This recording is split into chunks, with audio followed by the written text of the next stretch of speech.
Dear students, we can start the class Managerial Economics. The subject is Managerial Economics. First of all, we can discuss the introduction area of Managerial Economics.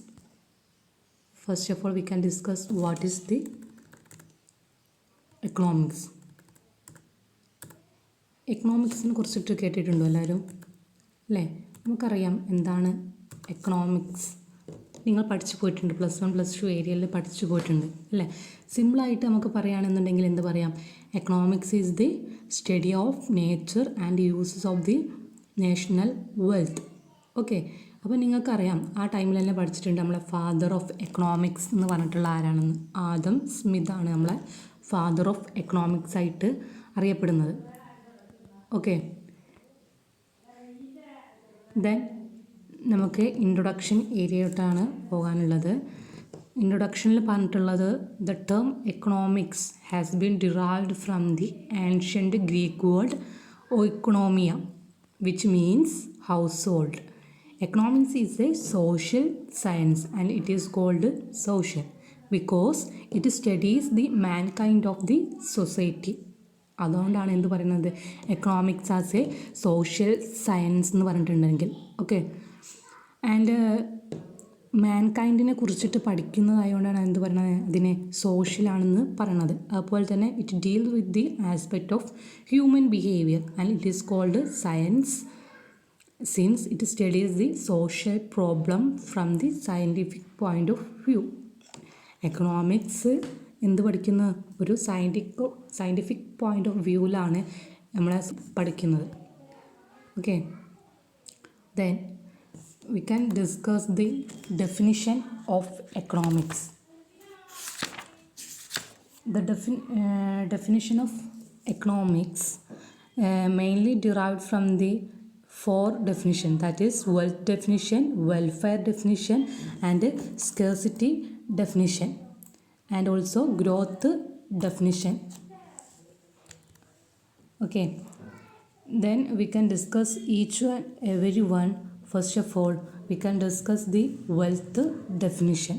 Okay, wealth definition contribute ചെയ്തിട്ടുള്ളത് നമ്മുടെ Adam Smith ആണ്. Okay, Adam Smith ആണ് wealth definition contribute ചെയ്തിട്ടുള്ളത്. Okay, then നമ്മൾക്ക് ഇതിന് classical, നിയോ classical definition അങ്ങനെ different stages ആയിട്ട് define ചെയ്യുന്നുണ്ട്. അതിൽ ക്ലാസിക്കൽ തിയറി കോൺട്രിബ്യൂട്ട് ചെയ്തിട്ടുള്ള ആളുകളാണ് ആരൊക്കെ? ആദം സ്മിത്ത്, റിക്കാർഡോ, മിൽമാൽത്തേഴ്സ്, അവരൊക്കെ. ദെൻ സോഷ്യലിസ്റ്റ് എക്കണോമിക്സ് എന്ന് അറിയപ്പെടുന്നത് നമ്മളെ കാൾ മാർക്സും ആണ്. അതുപോലെ നിയോ ക്ലാസിക്കൽ എക്കണോമിക്സ് ആയിട്ട് പറഞ്ഞിട്ടുള്ളത് ആൽഫ്രഡ് മാർഷാളും AC Pigou and Lionel Robinson ആണ്. ആൻഡ് മോഡേൺ എക്കണോമിക്സ്റ്റ് ആയിട്ട് പറഞ്ഞിട്ടുള്ളത് JM Keynes, Samuelson and other made a considerable contribution to the development of economics. Okay, നിങ്ങൾ ഇതിൽ ചില പേരുകളൊക്കെ കേട്ടിട്ടുണ്ടാവും. ആദം സ്മിത്തിനെ കേട്ടിട്ടുണ്ടാവും, ആൽഫ്രഡ് മാർഷലിനെ കേട്ടിട്ടുണ്ടാവും, JM കെയ്ൻസിനെ കേട്ടിട്ടുണ്ടാവും ഇല്ലേ? ഇനി നമുക്ക് ഇതിൽ ഓരോ ഡെഫിനിഷനും എന്താണെന്ന് പറയുന്നത് നോക്കാം. First of all we can discuss the wealth definition. Wealth definition contribute ചെയ്തിട്ടുള്ളത് ഞാൻ പറഞ്ഞിട്ടുണ്ട് ആരാണ്? നമ്മളുടെ ആദം സ്മിത്താണ്. ഈ അവരുടെ ഒരു ഫേമസ് ബുക്കാണ് an enquiry into the nature and the causes of wealth of nation. And he defined the economics as the study of the nature and cause of national wealth. According to him, the economics is the study of wealth, how wealth is produced and distributed, and he is called the father of economics, and his definition is popularly called wealth definition. എന്ന് വെച്ചിട്ടുണ്ടെങ്കിൽ നമ്മളുടെ Adam Smith wealth ഡെഫിനിഷനിൽ ആണ് contribute ചെയ്തിട്ടുള്ളത്. അവർ മെയിനായിട്ട് വെൽത്തിനെയാണ് focus ചെയ്തിട്ടുണ്ടായിരുന്നത്.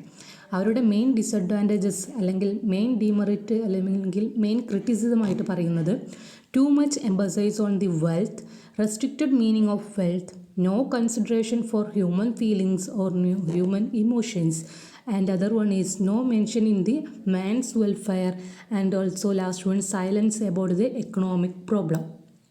ഇതാണ് അവരുടെ main ഡീമറൈറ്റ് ആയിട്ട് പറഞ്ഞിട്ടുള്ളത് വെൽത്ത് ഡെഫിനിഷൻ്റെ. ഇവർ വെൽത്തിന് മാത്രമാണ് മാക്സിമൈസ് ചെയ്ത് നോക്കിയിരുന്നത്. ദെൻ അടുത്ത ഡെഫിനിഷനാണ് വെൽഫെയർ ഡെഫിനിഷൻ. ആൽഫ്രഡ് മാർഷലിൻ്റെ ആ എക്കണോമിക് തിയറിക്ക് ഡിസഡ്വാൻറ്റേജസ് ഓവർകം ചെയ്യാൻ വേണ്ടിയിട്ടുള്ള ഒരു ഡെഫിനിഷനാണ് വെൽഫെയർ ഡെഫിനിഷൻ പറയുന്നത്. ഓക്കെ, ആദം സ്മിത്ത് എന്തായിരുന്നു അവരുടെ ഡിസഡ്വാൻറ്റേജ് ആയിട്ട് പറഞ്ഞിട്ടുള്ളത്? വെൽത്തിനെ മാത്രമാണ് എവിടെ ചെയ്തിട്ടുള്ളത്, മാക്സിമൈസ് ചെയ്തിട്ടുള്ളത്. നമ്മളുടെ വെൽത്ത് മാക്സിമൈസേഷൻ തിയറിയിൽ ആൽഫ്രഡ് മാർഷൽ പറഞ്ഞത്. എന്നാൽ വെൽഫെയർ തിയറിയിൽ പറഞ്ഞത് Marshall shifted to the emphasis from the wealth of welfare. According to him, wealth was not at the end but only a means to an end, the end being human welfare. According to him, economics study both wealth and man. Marshall definition has come to be known as welfare definition. Okay, നമ്മളുടെ ഈ wealth മാക്സിമൈസേഷനിൽ Adam Smith എന്തായിരുന്നു, വെൽത്തിന് മാത്രമാണ്. എന്നാൽ വെൽഫെയറിൽ എന്ത് ചെയ്തിട്ടുണ്ട്, നമ്മളുടെ ആരെ contribute ചെയ്തിട്ടുള്ളത്? ആൽഫ്രഡ് മാർഷലാണ് വെൽഫെയർ ഡെഫിനിഷൻ കോൺട്രിബ്യൂട്ട് ചെയ്തിട്ടുള്ളത്. ഓക്കെ, അവർ പറഞ്ഞിട്ടുള്ളത് ഹ്യൂമൻ ബീങ്സിനെയും കൂടി കൺസിഡർ ചെയ്തിട്ടാണ് ആര് തിയറി ഉണ്ടാക്കിയിട്ടുള്ളത്? നമ്മളെ ആദം സ്മിത്തിനെ ഓവർകം ചെയ്തിട്ടുള്ള തിയറിയാണ് ഇത് ആൽഫ്രഡ് മാർഷൽ കൊണ്ടുവന്നിട്ടുള്ള വെൽഫെയർ ഡെഫിനിഷൻ. അവർ ഹ്യൂമൻ ബീങ്സിനെയും കൂടിയും കൺസിഡർ ചെയ്യുന്നു എന്നാണ് ഈ തിയറിയിൽ പറയുന്നത്. ഓക്കെ, ദെൻ നെക്സ്റ്റ് ഡെഫിനിഷൻ എന്ന് പറഞ്ഞിട്ടുള്ളത് സ്കേഴ്സിറ്റി ഡെഫിനിഷനാണ്. ഓക്കെ, സ്കേഴ്സിറ്റി ഡെഫിനിഷനിൽ കോൺട്രിബ്യൂട്ട് ചെയ്തിട്ടുള്ളത് ആരെയാണ്? Lionel Robbins formulated is a economics book on the nature and significance of economic science. According to him, economics is a science which studies the human behavior as a relationship between and the scarce means which have alternative uses, and he gave the importance of the fundamental characters of human existence such as unlimited want and scarcity means that it is limited resources and alternative use of scarce, and the economic problem is also considered these all points, and we can also called economics is the science which study the human behavior as a relationship between ends and the scarce means which have alternative uses. So from this definition it is quite clear that economics is the study of end and means, and end here refers to human wants. The human wants are unlimited. We know that human wants are unlimited but resources are limited. നമ്മൾ അങ്ങനെ ഒരു word നമ്മൾ പഠിച്ചിട്ടുണ്ട് +1 +2 ഭാഗത്ത്. നമ്മൾ എക്കണോമിക്സിൽ പറഞ്ഞിട്ടുണ്ട് human wants R unlimited but resources R limited. Okay, അതിൽ വഴിയാണ് നമ്മളെ സ്കേഴ്സിറ്റി ഡെഫിനിഷൻ വന്നിട്ടുള്ളത്. ഓക്കെ, കുറച്ച് തിയറീസ് ഇതൊക്കെ കൊടുത്തിട്ടുണ്ട്, അതൊക്കെ ഒന്ന് വായിച്ചു നോക്കുക. Then we can discuss the modern definition. It is contributed by James Keynes. Modern economist ആയിട്ട് നമ്മൾ പറഞ്ഞിട്ടുള്ളത് ജെയിംസ് കീൻസ് എന്നാണ്. Okay, he defined as the economics as the study of the administration of scarce resources and the determinant of income and employment. Okay, modern ഡെഫിനിഷനെ growth definition എന്നും പറയും. Okay, ഇതിൽ പറഞ്ഞിട്ടുള്ളത് growth definition economics is a study of how people and society end up choosing without the use of money to employ a scarce productive resources that could have alternative uses, produce various commodities and distribute them for consumption among the various person or group of society. Okay, ഇതൊക്കെ ഒന്ന് വായിച്ച് നോക്കുക. ഇതൊക്കെ നിങ്ങൾ meaning and definition of എക്കണോമിക്സിൽ ഫസ്റ്റിൽ പഠിച്ചിട്ടുള്ള കാര്യങ്ങളാണ്, just ഒന്ന് ഓർമ്മപ്പെടുത്തുക എന്ന് മാത്രമേ ഉള്ളൂ. ഓക്കെ, ഇതൊക്കെ നിങ്ങൾ +1 +2 ബേസിൽ പഠിച്ചിട്ടുള്ള കാര്യങ്ങളാണ്. ക്ലിയർ ആകുന്നുണ്ടോ? പിന്നെ Samuelson give a definition based on the growth aspect which is known as growth definition, and also define the economic study of how men on society choose with or without the money to employ scarce productive resources.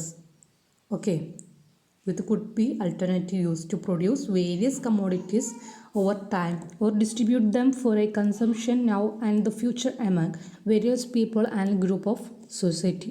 Okay, Samuelson definition is popularly known as growth definition.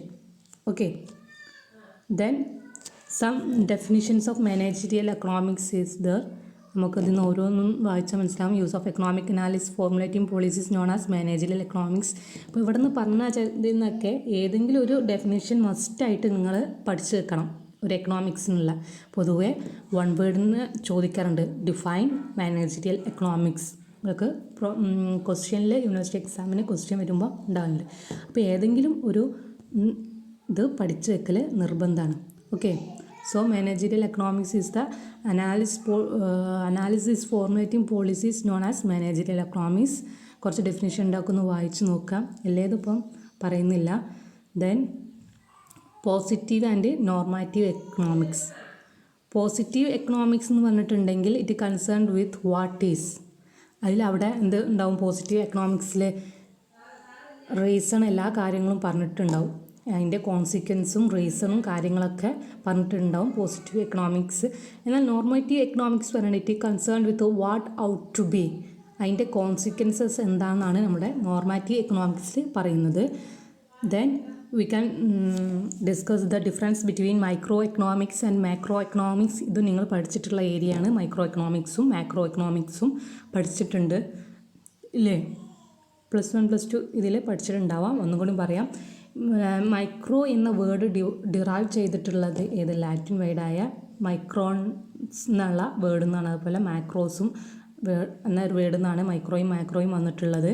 Micro means small unit and macro means large unit. അതിൻ്റെ കുറച്ച് difference ആണ് ഇവിടെ കൊടുത്തിട്ടുള്ളത്. First one, it study the individual unit and macro economics study the all economics as a large. And micro economics laws related to marginal analysis are included in the scope and problem related to whole എക്കണോമിയാണ് ഇത് മാക്രോയിൽ പറയുന്നത്. Then micro economics provide the information relating to individual price, individual consumption ആണ് പറയുന്നത്. മറ്റോടത്ത് എന്താണ്?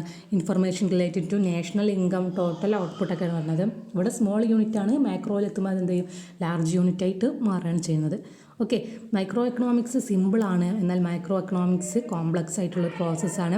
And micro economics particularly focus on the price analysis and macro economics popularly focus on the income analysis. And microeconomics studies the individual problem and less importance for comparative study. And macroeconomics study the problem relating to economy and its importance growing. Okay, is it clear? ഏതെങ്കിലും ഇത് points clear അല്ല എന്നുണ്ടെങ്കിൽ നിങ്ങൾക്ക് സംശയം ചോദിക്കാവുന്നതാണ്. Okay, then let's stop today class. Thank you.